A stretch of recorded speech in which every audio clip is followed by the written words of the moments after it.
Hi there everybody, and welcome to another video here on Video Games Ho. My name is Hades Manticore as always. I'm here today to talk to you about, I think it's pretty obvious by the video title and the video footage currently playing, Blazblue Cross Tag Battle. Demo of that went up last week, I believe. I can't remember anymore because I'm kind of lame. It's the 17th right now for reference, so when I say last week, I mean that's the day I'm recording this on. The trial version for it went up, and you know, I managed to get in some time, some matches, I did the tutorial as well for obvious reasons, since you should always do the tutorial. And well, I want to talk about it obviously, because I like fighting games, and I give pretty much every fighting game a shot. Yes, that does include Marvel vs. Capcom Infinite. I gave it a fair shake, just for reference. Anyway, I started playing Blazblue Cross Tag Battle, and I was honestly pretty surprised by it. I can't fucking lie. I had really low expectations going into it, I guess, because I mean, I'm a fucking grouse, like everybody who plays video games these days, just angry and unrepentantly angry all the time. You know, I looked at it as, you know, like an asset flip, but playing this reminded me that asset flips aren't always the worst thing in the world, you know? Marvel vs. Capcom 2 was an asset flip, and just because the last asset flip I played was terrible, MVCI, doesn't mean that all of them are going to be, and Cross Tag honestly surprised me. I had a ton of fun playing it, like a huge amount, way more than I probably should have, but damn. Maybe it's because my expectations were tapered so low, but I had a very good time playing it. I liked how fast-paced the matches were. Honestly, like, a match could be over in like less than a minute in Cross Tag Battle, and that's nice. It's a nice change from playing, I still love it, obviously. It's a nice change from playing Dragon Ball FighterZ, which matches can go on for a while, especially with all the lockdown and stuff. But yeah, I like how fast these matches go, and honestly, because of how fast these matches go, I think 3 out of 5 format might be the best for any sort of tournament play, just because of how quick things can end in the blink of an eye. Watch these crappy matches I played, for instance, man. These things ended so quick. Aesthetically, Blazblue Cross Tag looks pretty good, to be honest with you. just put it obviously, you know. The models still look good, though I think the only models that really needed serious tweaking were the Uniel ones. I can't remember where I heard that, but I understand because Uniel's style is like just a little bit different than what Arx's does, but they still look good too. UI is decent as well. That's probably not something I should usually comment on, but I like how it looks. Everything looks really clean, simple, smooth, works. Exciting aesthetically when you use stuff like Resonance Fate, all that stuff. Resonance Blaze, not Resonance Fate. Am I drunk? Yes. Kind of. It is 3 a.m. on a Thursday. I do have to be drunk. It's mandatory. Anyway, the VA is still good, obviously. We have a lot of good VA in here. I think the only people that got English VA were the Uniel people, so they all sound pretty good too. I fucking love how intense the narrator is too. Just can't escape from crossing fate. Fucking fight. Get in there. Start scrapping. I love it. It gets you pumped. Gets you pumped. The only VA I don't really like is the Ruby characters, obviously. Like, but I mean, I wasn't really expecting them to be good. I'll be honest with you. Like, anytime I hear Ruby's VA, I just want to put a pencil in my ear. And it's always been that bad too. It's been that bad since like I watched season 1 years ago. But fortunately we have the option to put on Japanese voices, and that is what I will do for the Ruby characters. I hope it's like Street Fighter 4, where I can pick English for who I want and pick Japanese for who I want, and blah blah blah. It has a lot of mechanics as well, that I guess that's kind of stupid. Every fighting game has a lot of mechanics, but there's a lot of stuff I wasn't expecting. Like, they have an X Factor, it's called Resonance Blaze, but it doesn't give you like a huge damage boost like X Factor did. I'm still living in that era of fucking Marvel vs. Capcom 3 X Factor comebacks. What a nightmare, am I right, guys? God damn. But with that, you know, you recover with the Resonance Blaze. You recover your health. It automatically fills your meter up, so you can use more meter. Obviously, you get up to 9 meter bars when in Resonance Blaze as well. It increases your chip damage, which I thought was pretty interesting. The chip is actually pretty insane in Cross Tag, I'm not gonna lie. Going back to those old Iceman days in Marvel vs. Capcom 2 here. And it also, I believe it said it allows you to cancel your special moves into distortion moves. Which I thought you could do already, but I guess not. Oh well, that's interesting. Interesting ass mechanics. It also like, shit, I don't think I understood this this mechanic well, but apparently as you use your assists, like, you build a bond with your partner, and that will increase like how strong your Resonance Blaze is. I don't know, it was really weird.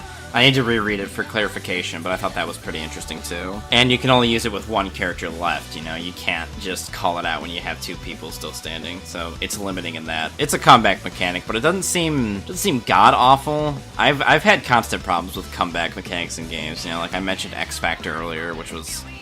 Man, X Factor sucks. I think V-Triggers from SF5 are shit too. Rage Arts exists, or Rage and Tekken exists. I don't really play Tekken though, so I don't know how bad it is.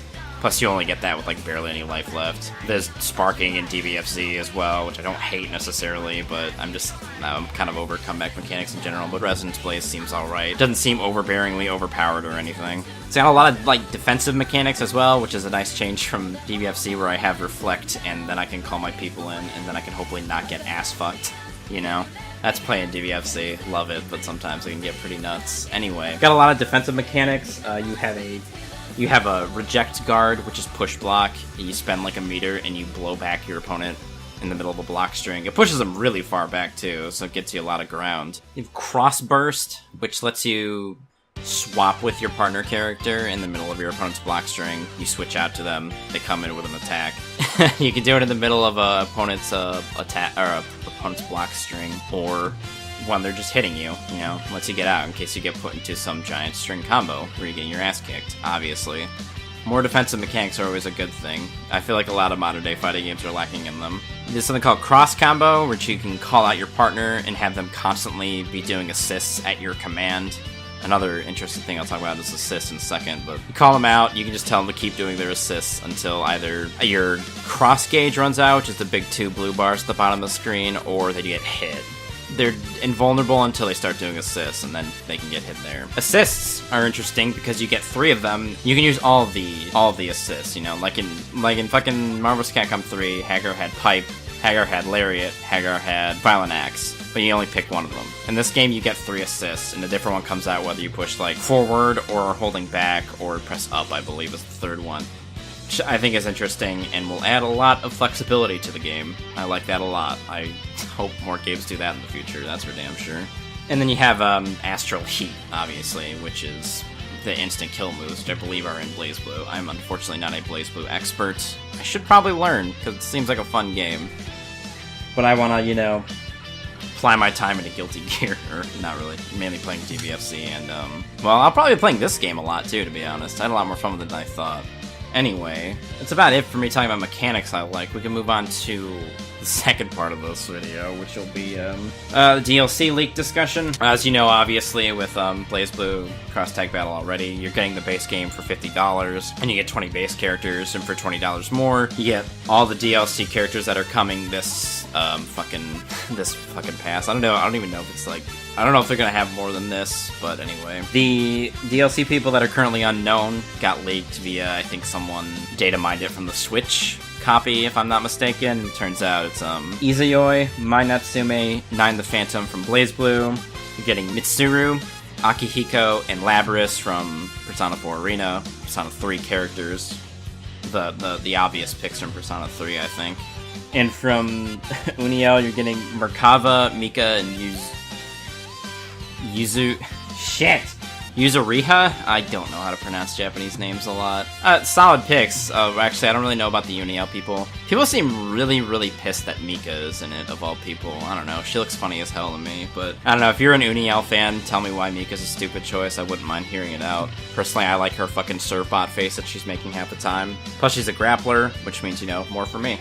Additionally, found via the audio files in the Datamine Switch version or whatever, were 2 names that did not belong to any particular franchise. These names were Yumi and Asuka. People quickly came to the conclusion that it was Yumi and Asuka from the series Senran Kagura. I will be honest, I know nothing about Senran Kagura except they have that beach water gun game, Peach Beach Splash, where the fuck it is. And I thought that was interesting, because that means they're gonna go, you know, beyond what we have now, you know, beyond Blazblue and Uniel and Ruby and fucking Persona 4 Arena. My brain is not working tonight. Good lord. Good lord. All work, no play makes Jack a dull boy. Let me tell you that much, kids.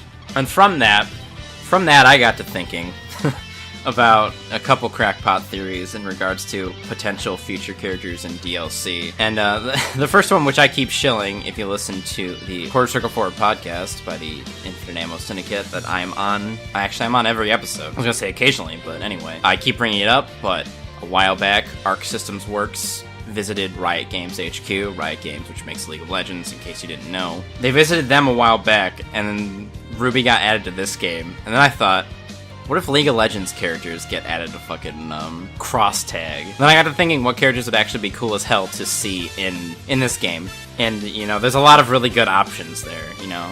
Imagine playing Yasuo in this game. You could be toxic in League, and then you can turn League off and then go be toxic in fucking Cross Tag. But I think he'd be really fun to play. Yeah, Vi, obviously. You know, we need more girls with big mechanical hands in this game. We already have Mika. Tager isn't a girl, but big hands counts regardless. Imagine if they implemented like mechanical things from League into this game. Maybe Lee Sin could do ward jump cross-ups. We would all lose our fucking minds watching that. Maybe his super would be like doing like the full Lee Sin combo, which is just like ward hopping into Dragon's Rage, into the Q, you know, into the Tempest, obviously. Vi would be, you know, like her Q into Assault and Battery, into her ultimate or whatever. I don't know. I haven't played League in a couple months now, not gonna lie.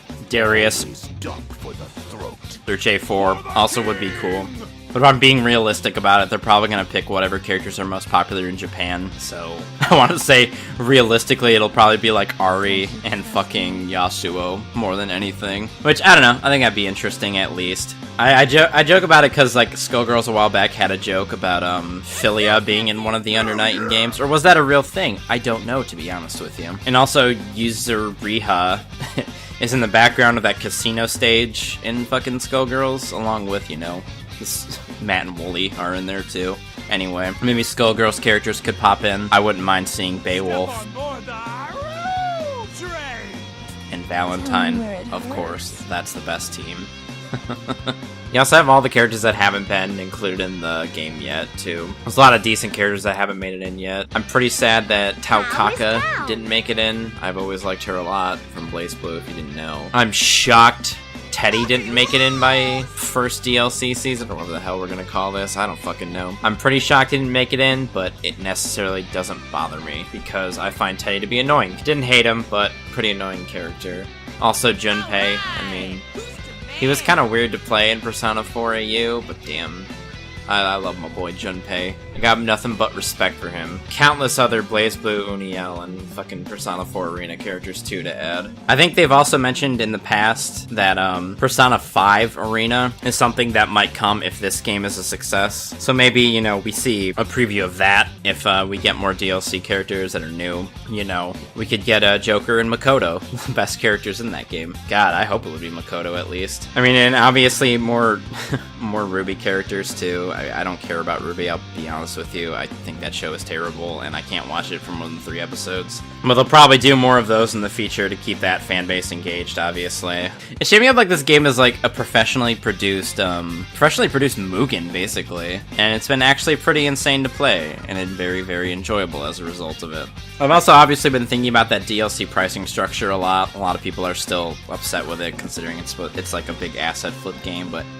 looking at it, it doesn't seem like too bad of a deal, you know? You're paying $20 extra to get 20 characters, versus, you know, like, Tekken 7 gave you 3 characters in a bowling minigame for, what, $30? Street Fighter gives you 6 characters for $30. DBFZ is 8 for $35. It's not the worst deal you could be possibly getting, you know? Arxis could be bending you the fuck over a table right now with this DLC, but they've given you a fairly decent deal. It's also a very, very fun game. So if you're on the fence about it, I think the trial's still available to play. Boot it up, you can, there might not be a training mode, but you can bootleg it. All you have to do is pick Yukiko as your opponent, because she can heal infinitely. So you can just practice to your heart's content, you know, give it a shot, see how you like it. I know I really enjoyed my time with the game, shockingly. Anyway, I think that's all I need to say about this game. I'm gonna be giving it a try full-time when it comes out. I'm gonna be playing Kanji Tager. We're gonna be Team Big Dick Electric Boys, because that's what I am. Obviously, I'm a large man who shoots lightning and uses magnetism and shit. Anyway, thank you so much for watching this this random-ass rant video talking about Blazblue Cross Tag Battle. thank you so much for watching. If you have been, I'm gonna let these matches run out, and then I'm gonna cut the video there. I'm Hades Manticore as always. Thanks so much for watching. If you have been, I'll see you around. Goodbye.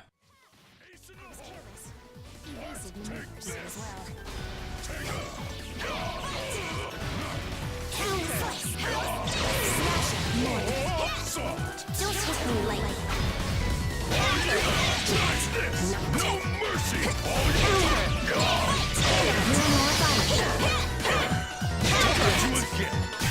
Let's go. Counter. Why you? Pressure. Don't take me lightly. Obliteration. Consider this a win. Significant damage. Time to get serious. The wounded beast is dangerous. You die here! From here!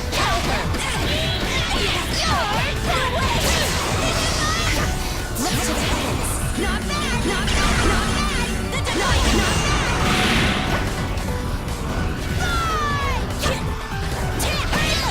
Pretty good. Don't take me lightly. Still breathing. You're open! Counter! Finish! I'm not soft. If you raise your blade against me, I will not...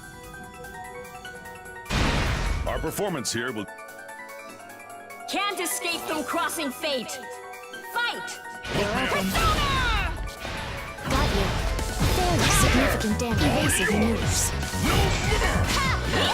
You're open. Destroy. I'll certainly release. Divine. You're open. Bingo. Let's cooperate. Illa destroy. I'll certainly release. Significant damage. Damage confirmed. Evasive maneuver. How about this? Shooter, Bruno, please. Shooter, how about this? Breaking through. Damage confirmed. You don't. Strike.